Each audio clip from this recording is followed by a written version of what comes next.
而家講一則念觀音大士嘅感應。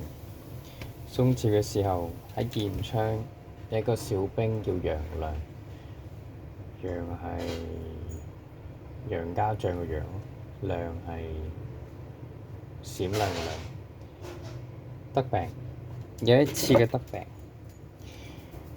跟住發咗個夢，見到兩個兵，同佢一樣都係兵，揸住張符嚟捉佢，帶佢去官府嗰度。官府個官就問佢在生嘅時候有咩功德，佢就答自己嘅工作係屬於運輸搬運嗰種雜務，每當受到指示命令，就盡量喺個限期裏邊完成。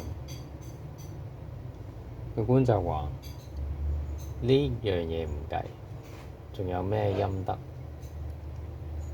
楊亮呢個時候就領唔到呢個其實係冥府嚟，只有冥府先問人哋在生嘅時候有咩陰德。咁佢就話自己念觀音經。冥王就問佢：既然念經，做過啲咩善事？楊亮就答：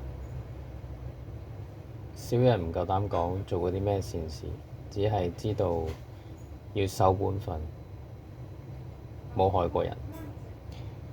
冥王就命令下人去查返個記錄，發覺真係冇做過啲咩壞事，於是就放還佢，放佢返陽間。